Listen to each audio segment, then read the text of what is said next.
قرآن مجید کا سورہ نمبر 59 سورہ حشر۔ بنام خدائے رحمان الرحیم۔ آسمانوں اور زمین میں موجود ہر شے نے اللہ کی تسبیح کی ہے، اور وہی بڑا غالب آنے والا حکمت والا ہے۔ وہ وہی ہے جس نے اہل کتاب میں سے کافر ہونے والوں کو پہلی ہی بے دخلی مہم میں ان کے گھروں سے نکال دیا۔ تمہارا گمان نہیں تھا کہ وہ نکل جائیں گے، اور وہ یہ سمجھے ہوئے تھے کہ ان کے قلعے انہیں اللہ کے عذاب سے بچا لیں گے، مگر اللہ کا عذاب ان پر ایسی جانب سے آیا جہاں سے وہ سوچ بھی نہیں سکتے تھے، اور ان کے دلوں میں رعب ڈال دیا۔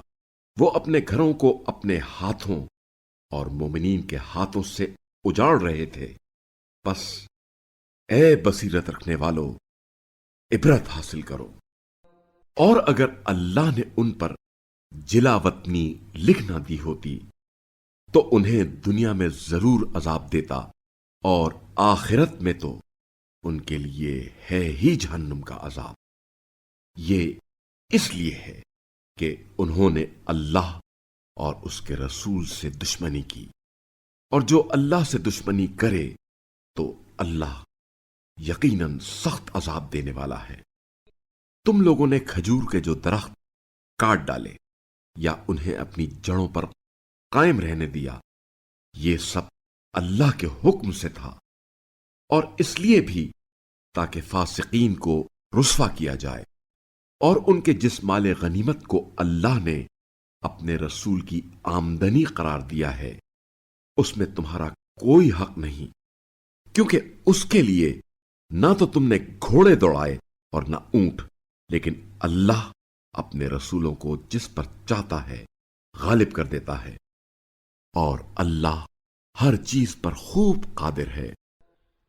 اللہ نے ان بستی والوں کے مال سے جو کچھ بھی اپنے رسول کی آمدنی قرار دیا ہے، وہ اللہ اور رسول اور قریب ترین رشتہ داروں اور یتیموں اور مسکینوں اور مسافروں کے لیے ہے، تاکہ وہ مال تمہارے دولت مندوں کے درمیان ہی گردش نہ کرتا رہے، اور رسول جو تمہیں دے دے وہ لے لو، اور جس سے روک دے اس سے رک جاؤ، اور اللہ کا خوف کرو۔ اللہ یقیناً شدید عذاب دینے والا ہے۔ یہ مالف ہے ان غریب مہاجرین کے لیے بھی ہے جو اپنے گھروں اور اموال سے بے دخل کر دیے گئے، جو اللہ کے فضل اور اس کی خوشنودی کے طلبگار ہیں، نیز اللہ اور اس کے رسول کی مدد کرتے ہیں، یہی لوگ سچے ہیں۔ اور جو پہلے سے اس گھر دارالہجرت یعنی مدینہ میں مقیم اور ایمان پر قائم تھے، وہ اس سے محبت کرتے ہیں جو ہجرت کر کے ان کے پاس آیا ہے، اور جو کچھ ان مہاجرین کو دے دیا گیا اس سے وہ اپنے دلوں میں کوئی خلش نہیں پاتے، اور وہ اپنے آپ پر دوسروں کو ترجیح دیتے ہیں اگرچہ وہ خود محتاج ہوں۔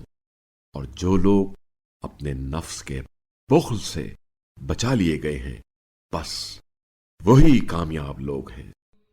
اور جو ان کے بعد آئے ہیں کہتے ہیں، ہمارے پروردگار ہمیں بخش دے، اور ہمارے ان بھائیوں کو بھی جو ہم سے پہلے ایمان لا چکے ہیں، اور ہمارے دلوں میں ایمان لانے والوں کے لیے کوئی عداوت نہ رکھ، ہمارے رب تو یقیناً بڑا مہربان رحم کرنے والا ہے۔ کیا آپ صلی اللہ علیہ وآلہ وسلم نے ان منافقین کو نہیں دیکھا جو اپنے اہل کتاب کافر بھائیوں سے کہتے ہیں، اگر تمہیں نکالا گیا تو ہم بھی تمہارے ساتھ ضرور نکل جائیں گے، اور تمہارے بارے میں ہم کبھی بھی کسی کی بات ہرگز نہیں مانیں گے، اور اگر تمہارے خلاف جنگ کی جائے تو ہم ضرور بالضرور تمہاری مدد کریں گے، لیکن اللہ گواہی دیتا ہے کہ یہ لوگ قطعاً جھوٹے ہیں۔ اگر وہ نکالے گئے تو یہ ان کے ساتھ نہیں نکلیں گے، اور اگر ان سے جنگ کی گئی تو یہ ان کی مدد نہیں کریں گے، اور اگر یہ ان کی مدد کے لیے آ بھی جائیں تو ضرور پیٹ پھیر کر بھاگ جائیں گے، پھر ان کی مدد نہیں کی جائے گی۔ ان کے دلوں میں اللہ سے زیادہ تمہاری ہیبت بیٹھی ہوئی ہے، یہ اس لیے کہ یہ لوگ سمجھتے نہیں ہیں۔ یہ سب مل کر تم سے نہیں لڑیں گے، مگر قلعہ بند بستیوں یا دیواروں کی آڑ میں سے۔ ان کی آپس کی لڑائی بھی شدید ہے۔ آپ انہیں متحد سمجھتے ہیں، لیکن ان کے دل منتشر ہیں۔ یہ اس لیے ہے کہ وہ عقل سے کام لینے والے نہیں ہیں، ان لوگوں کی طرح جنہوں نے ان سے کچھ ہی مدت پہلے اپنے عمل کا وبال چکھ لیا، اور ان کے لیے دردناک عذاب ہے۔ شیطان کی طرح جب اس نے انسان سے کہا کافر ہو جا، پھر جب وہ کافر ہو گیا تو کہنے لگا میں تجھ سے بیزار ہوں، میں تو عالمین کے پروردگار اللہ سے ڈرتا ہوں۔ پھر ان دونوں کا انجام یہ ہوا کہ وہ دونوں جہنمی ہو گئے، جس میں وہ ہمیشہ رہیں گے، اور ظالموں کی یہی سزا ہے۔ اے ایمان والو، اللہ سے ڈرو، اور ہر شخص کو یہ دیکھنا چاہیے کہ اس نے کل روز قیامت کے لیے کیا بھیجا ہے، اور اللہ سے ڈرو۔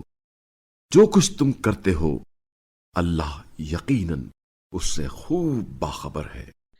اور ان لوگوں کی طرح نہ ہونا جنہوں نے اللہ کو بھلا دیا تو اللہ نے انہیں خود فراموشی میں مبتلا کر دیا، یہی لوگ فاسق ہیں۔ اہل جہنم اور اہل جنت برابر نہیں ہو سکتے، اہل جنت ہی کامیاب ہیں۔ اگر ہم اس قرآن کو کسی پہاڑ پر نازل کرتے تو آپ صلی اللہ علیہ وآلہ وسلم اسے اللہ کے خوف سے جھک کر پاش پاش ہوتا ضرور دیکھتے۔ اور ہم یہ مثالیں لوگوں کے لیے اس لیے بیان کرتے ہیں کہ شاید وہ فکر کرے۔ وہی اللہ ہے جس کے سوا کوئی معبود نہیں، وہ غیب و شہود کا جاننے والا ہے، وہی رحمان و رحیم ہے، وہی اللہ ہے جس کے سوا کوئی معبود نہیں، وہی بادشاہ ہے، نہایت پاکیزہ، سلامتی دینے والا، امان دینے والا، نگہبان، بڑا غالب آنے والا، بڑی طاقت والا، کبریائی کا مالک۔ پاک ہے اللہ اس شرک سے جو یہ لوگ کرتے ہیں۔